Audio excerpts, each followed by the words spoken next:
په خپل ذات کې یو لوی محقق هم ده، نقاد هم ده، مورخ هم ده، ساینټیسټ هم ده، شاعر هم ده، ادیب هم ده. موږ ډېر بختور یو، ډېر لوی بخت لرو چې موږ سره په دومره قدرمن محفل کې یو دومره لوی شخصیت ناست ده چې خلک یې زده کړې دپاره فارن کنټریز ته بیایي. موږ ته خدای پاک په پښتنې خاورې کې راکړی. د اباسین صاحب دوه شعرونه د هغه په درنښت کې وایم: بنګلا او محل نه لرم جونګړې ته مې راشه، نه کټ ته به مې ګورې نه پوزي ته به مې ګورې، خو ماله چې راځې نو دا یوه خبره واوره، تلی ته به مې نه ګورې تندي ته به مې ګورې. ډېر محترم جناب پروفیسر ډاکټر یاسین اقبال یوسفزئی صاحب ته خواست کوم چې راشي تاسو سره د خپلو خیالاتو اظهار وکړي. جناب پروفیسر ډاکټر یاسین اقبال یوسفزئی صاحب.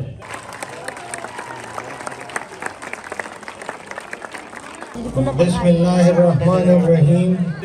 زه د خپل وینا شروع د رحمان بابا د دې شعر نه کوم: کریمانو سود موندلې د په زیان کې، لکه خاخ د ونې اتراشي باردار شي. ګرانو ماشومانو، د کالج او د سکول قدرمندو استادانو، د دې علاقې مشرانو او ملګرو، هر ملمه چې راځي د هغه دا خیالي چې زه ډېر لوی سړی یم او دا خلک چې دي نو دي نه پوهېږي. زه به ورته نوې نوې خبرې کوم، پوه کوم به، خپل علم به ورته ښیم چې زه څومره تکړه یم. خو د ماشومانو چې کومې خاکې پیش کړي، کوم تقریرونه یې وکړل، نو ماتې بلا زده کړه وکړه. تاسو ته پته ده دا ولې؟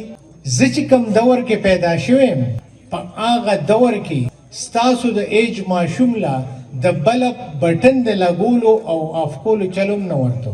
او تاسو چې کوم دور کې پیدا شوي یې، نو تاسو ته د دنیا 200 چینلې مخامخ دي. ما چې کله پی ایچ ډي کوله، نو موږ به یو ریسرچ پیپر پسې په سوونه میله ګرځېدو او هلته به هم ته فوټوسټیټ وکړو او ځان له به هم هغه پیپر راوړو. تاسو که د غره په سر باندې هم ناست یې، په کمپیوټر باندې، په فنګر ټپس باندې تاسو ته د دنیا هر لیټریچر اویلیبل. ما چې په یونیورسټۍ کې داخله کوله، نو ما به خط لیږو، په میاشت کې به خط رسېدو، په میاشت کې به جواب راتو، 2-3 میاشتې به زمونږ په خطونو لګېدي. اوس په سکندونو کې ستاسو میسیج یورپ ته، امریکې ته او جاپان ته رسي. په لنډو به درته دا ووایم چې اکبر اعظم به ورته وي اکبر باچا، هغه چې د ډیلي نه لاهور ته تو، نو د هغه به میاشتې لګېدي او تاسو په یو ورځ کې امریکې ته رسئ.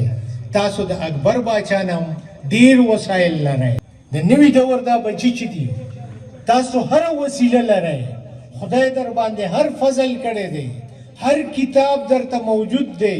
په لاره کوڅه کې پی ایچ ډي خلک ګرځي، تعلیمي ادارې درته جوړې دي. عبدالسلام واحد نوبل لاریټو د پاکستان، هغه به 4-5 میله پیاده سکول ته تڅار. تاسو ته موټرې اویلیبل دي، تاسو ته سکوټرې اویلیبل دي، هره فیسیلیټي در سره شته. بیا موږ ولې پاتې یو او موږ ولې رستو یو؟ تاسو چې کور ته لاړ شئ، نو په دقیق باندې سوچ وکئ او یو ماشوم پکې ووایي چې هل یستوي الذین یعلمون والذین لا یعلمون. هغه څوک چې پوهه لري او هغه څوک چې پوهه نه لري، هغه برابرېدی شي؟ نیور، چرې هم نشي برابرېدی. خو که چېرې دا پوهه په مثبته توګه استعمال شي، نو دا ستاسو د هغه جهان دپاره هم ګټه ده چې چا سره یې ښېګړه وکړه، او د دې جهان دپاره هم ګټه ده. او که تاسو دا پوهه د ګڼکپۍ دپاره استعمال کړه، خپل قلم هم د غلا دپاره استعمال کو، د رشوت دپاره هم استعمال کو، نو هغه جهان هم ځان له غرق کو او دا وطن هم ځان له غرق کو.